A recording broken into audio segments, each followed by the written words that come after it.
Hey internet, I'm Little Dreamer 3, you guys can call me Laura, and welcome to a very special TFIOS edition of Reviews Days Tuesdays!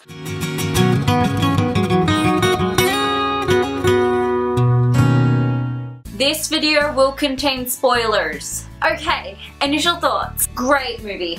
But I have buts. There are lots of buts to be had, and not those kinds of buts. The howevers types of buts.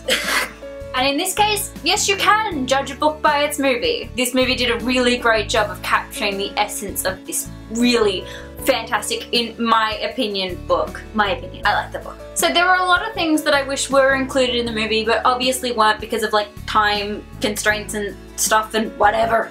What was her friend's name? Caitlin. There we go, Caitlin. Caitlin was completely omitted. You don't see her at all. For those of you who have read the book, you know that Caitlin is Hazel's only non-cancer suffering friend apart from her parents. Or at least the only friend she's really still in touch with. And I love her character. I think her character is so good at treating Hazel like she doesn't have cancer. So great. Apart from asking her how she's doing, as if the cancer doesn't exist, which is how any good friend should like treat a friend that has cancer. Along that note, there is a scene, a deleted scene, in which John Green, the author of this wonderful, wonderful book, had a terrible cameo in one of my favorite scenes in the book. But in the book, it's a mother and her child. The little girl goes up to Hazel and asks her about her cancer. And that's great. I love it. I love that that shows the whole children don't get that that is taboo, that you're not supposed to ask someone about their illness, which I think is completely stupid. Why can't you ask someone about their illness? Because you might make them feel bad. Oh, sorry, you're dying. Oh. Oops. Augustus Waters on scrambled eggs. This is a part that happens in the plane. Gus and Hazel are talking about scrambled eggs being a breakfast-only food.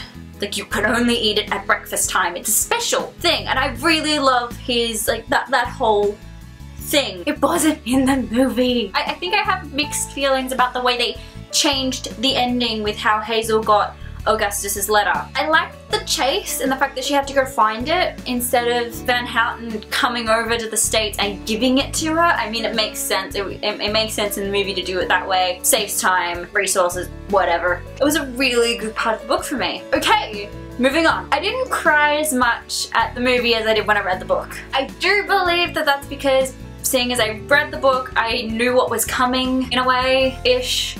Maybe there wasn't really much unexpectedness for me, whereas the death of Augustus Waters in the book, for me, came very bluntly in one line. Half a sentence, really. It's to the first comma. This is the one that when I read it, I had to put the book down and sob. Augustus Waters died 8 days after his pre-funeral. Like, really? Could you be more blunter than that? I mean, in the movie, you kind of saw it coming, whereas with that, it's like, no, no, no, no! Why would you do that to me? Okay, now that I've talked about best bits of the book that didn't make it into the movie, let's talk about the best bits of the book that did make it into the movie, or the best bits of the movie just in general, because there were a lot of bits that I really, really enjoyed seeing on the big screen. I can't wait until I can watch it whenever I want to, when it comes out on DVD. At the very beginning, first half an hour, the support group, Hazel, Gus, staring contest, best thing ever. Considering her emotionless expression because she's trying not to show emotion, and his borderline giggling face, it's perfect. Perfect.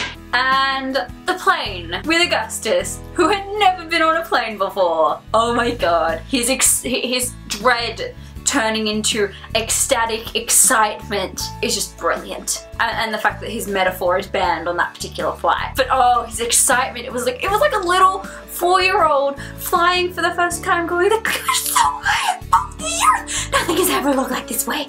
Looked like this in human history. So overall, I will give this a star rating. So I'm giving this 4 out of 5 faulty stars. So let me know what you think about the Fault in Our Stars movie or book. Have you seen the movie? Do you plan on seeing the movie? What did you think? Did it ruin it for you? Did it make stuff happy? I don't know. Did stuff happen? And I will see you guys again next Reviews Days Tuesdays with more awesome stuff that I have liked. Bye!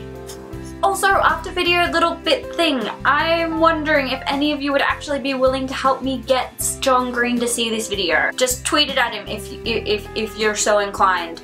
But it would be amazing if we could use our collective power to make that happen. You don't have to if you don't want to. Bye!